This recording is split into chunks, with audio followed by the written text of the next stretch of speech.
Welcome to today's presentation, where we will be talking about the business value of an open API management platform. I'm Chris Duvenhoge, Business Development at Trustlink. I would like to introduce my colleague, Isma Reichenbach, Head of B2B at Trustlink, and Spasia Taseva, Principal Pre-Sales at Axway. Hello.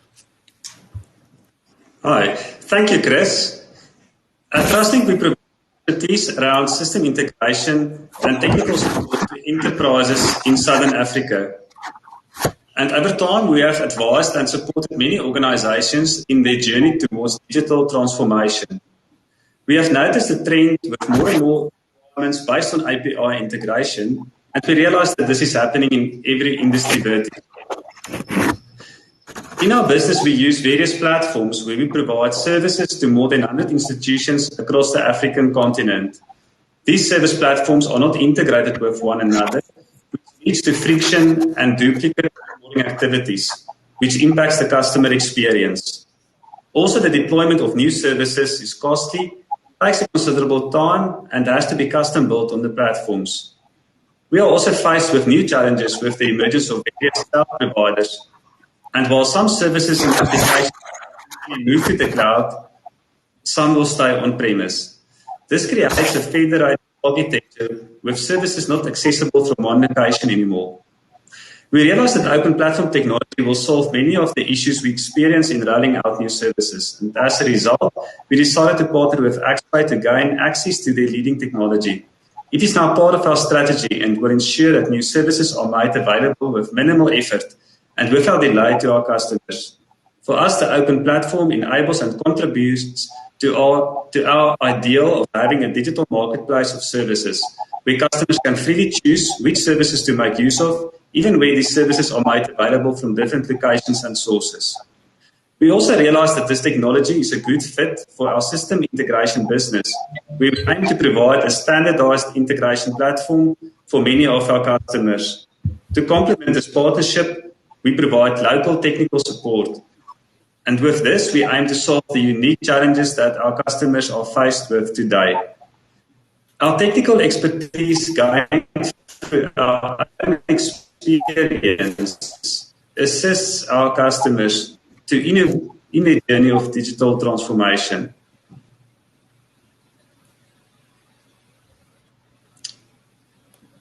Over to you, Chris. Thank you, Igmar. Let me hand over to Spasia to discuss how you can discover the business value of an open API management platform. Thank you, Chris. Thank you very much for this kind introduction. So I will talk about the Axway Amplify Open Platform and what happened in the last 20 months, even more. We have been into the contactless economy. And what does it mean, really? That means that we replaced more and more the interaction that we used to have physically with digital interactions. And what can we see on this picture? We have different platforms like Netflix, Zoom, WhatsApp, etc., etc. And in every space of our daily personal or professional lives, for example, even for shopping, we are using platform for identification of prospects and for conferences with Zoom. And the proof is that today we are all connected to one platform to follow this very interesting event.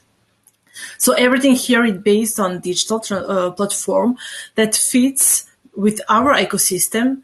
We do not need to change our ecosystem, and this provides us with an experience that is conclusive and that is significant. And as Axway, what we propose to people is we are trying to propose those kind of platform to try to get involved in the digital economy. So let's take a look about digital progress. Here in the last 10 years, and these are statistics and numbers from US, what we have on this orange line, we have retail sales growth. That is a traditional way of working, and in front of that, we have e-commerce economy. And 10 years before, the retail growth was of 10%, and the e-commerce was 15% growth. And after a while, during 10 years, normal working, we got this pandemic here last year, and here we have a result that can upset really this curve. At the end on this curve, we can see that we have 9 times faster growth with e-commerce than standard retail way. So how this works, what are those platforms, and what is the success of? Let's take a look on a real example of usage of platform. And this is an example of Axway customer. It's Sirius XM, and they are satellite radio and online radio. They also are part of Pandora now. And what they want to provide is the best radio experience while listening radio in your car. So they do that directly. They put you the content that you're interested to in terms of sports, musics. And so they are content providers that put in a relationship with the community members. So here we have some data exchange and experience exchange as well. They're being distributed by the car makers, including Tesla. And Tesla is including Sirius XM services in the car, so you can have a high-quality radio wherever you are in your Tesla. And for you to get the best user experience, they also integrated payment options. So to the point that they now thinking about the future, and they are thinking of the platform, how to become a marketplace when the cars are autonomous, and to be able to shop while the car is being driven by artificial intelligence. This is a kind of integrated publisher which platform is easy to use and can make easily Sirius XM successful actor in the digital economy. So this example of usage of one platform, so I can say, okay, platform, and very good way to step to the digital economy. But we all know that these kind of platforms will not come served on a plate on your hands. There will be always several obstacles. But yes, we all need some challenges, doesn't it? So let's get a look on your usual obstacles that you need to handle. First of all, we have costs. In terms of costs, especially in IT costs, I'm thinking of legacy costs as an old legacy system. They're expensive. Also, I'm suffering of vendor locking or every time that I'm asking for an IT project, it must be tailored. It's very slow and expensive. The solution for this is to be able to create an environment where efficiency is the core of what you do. You must make sure that every time that is possible, your components will be reused in the IT system. Interfaces that can be reused between components, and those interfaces are called APIs. The second part is the risk. Okay, I will make my open platform, but what about threats? Or what about data privacy and any subject of regulation in whatever industry that I'm working? So we can cover this with putting in place all the security that is necessary for you to be able to provide an access for the others. It is a hard work, security, but it must to have for your platform. You provide an access to all assets, but you secure that access.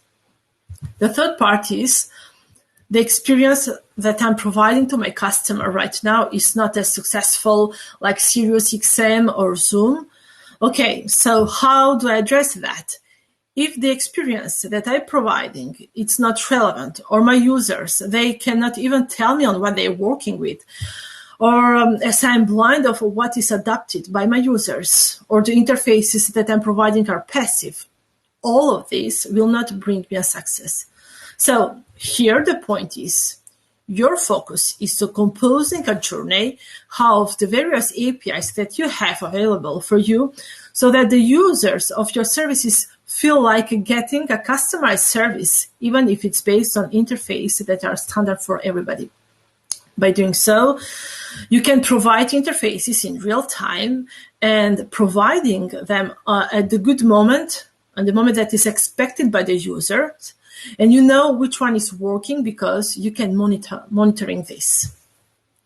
And finally, the last part is how to move from slow growth to high growth. If your innovation is slow, and if your innovation is really slow, there is no community that can distribute your solutions. So to do what you need is to put in place a marketplace, and this marketplace will get you to the network economy. So the network economy will allow you to grow as a platform by having on the track new providers, new members, reusing assets from third parts, replace the things that are obsolete, and this is the platform economy that you need to be successful in the new digital era. So what about us? What about Axway in this part? Axway addressing this with Amplify, and Amplify securely opens everything. We were talking of reuse assets and to avoid to be vendor locked. So our technologies is proposing you to deploy the platform on every cloud, and you are independent of any of them, and you may maximize the reuse of your assets. The second point is our platform is based on higher security standards based on open criteria. That's why Axway today has a very big part of banking, government, assurance as a part of customer portfolio. And all the leaders in this different industry are using Axway solution to set up their platform.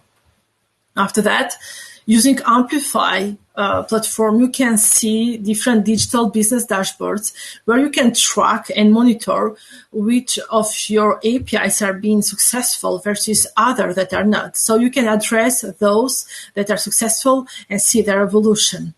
And finally, as a part of Amplify, we have our marketplace to share internally and externally with the ecosystem and all the assets available on your site. So those are 4 strong points of Amplify, and let's go forward to see how we can build together your platform.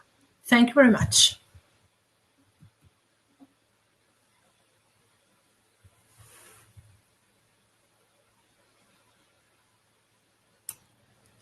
Thank you very much, Spasia. Really appreciate it. We'll go into a bit of a Q&A now. Let's take a few questions for Jacques Ferrein, our solution architect. He's also joined us today at Trustlink, and also for yourself to answer. So, Jacques, is digital transformation a new buzzword for IT departments to get new and refreshed technology? Thank you, Chris. As a person in a technical role, it is also always great to play with new technologies and so, but I would say that digital transformation is actually in the space where it is not purely just a technical toy for the IT department and the technical guys, but it aims to bridge the road between what business needs to react to in the market and innovate given what the organization already has on premises and in the cloud and wherever, so that you have an agile and quick way to manipulate the data coming through to your systems to innovate and build new systems based on the transactions flows that you already have. Perfect. Thank you for that. A second question here.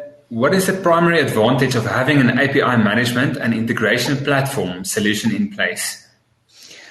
So I would say there is 2 advantages, and Spasia also touched upon it. One is security. The API space is currently a very open space. You need to have open access to anybody that wants to use it, but you still need to know who it is that's interacting with you.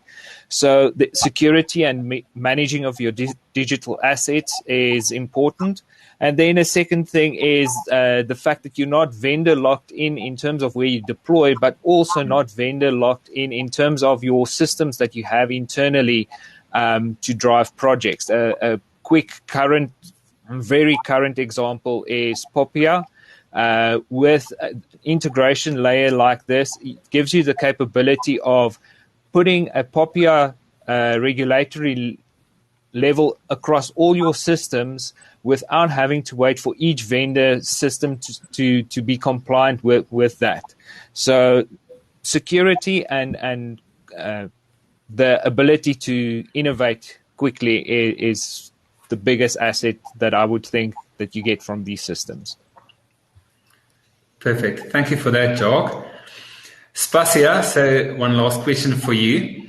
What about federated architecture and integration with multiple API gateways? Thank you, Chris. So when we are talking about federated architecture, we are talking about multi-gateway implementation and the multi-gateway implementation strategy that we have. And normally, nowadays, there can be many, many reasons why a customer or client have a multi-gateway architecture. It could be either by design, by acquisition, or sometimes, by accident, we can find this multi-gateway architecture. And, to deliver value at the speed that the business requires, and we all know that they require a lot of things very quickly. So you need easy access to all your APIs and all the other digital capabilities that you have across the cloud or on-premise regarding multiple API gateways and all the different integration patterns that you have. So no matter how they are managed. So that's what really you get with the Amplify API management and the Amplify open platform. And this is a truly open platform that lets you govern and access everything in one single place. Perfect. Thank you very much for that. If there's any further questions, Igmar, anything from your side?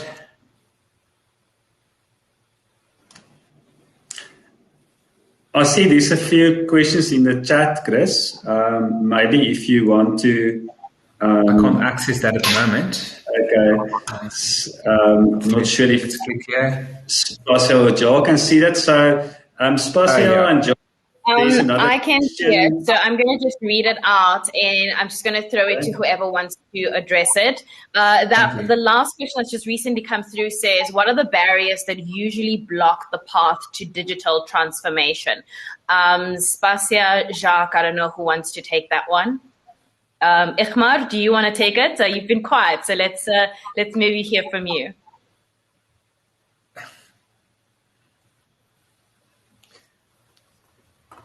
Otherwise, I'll take that one.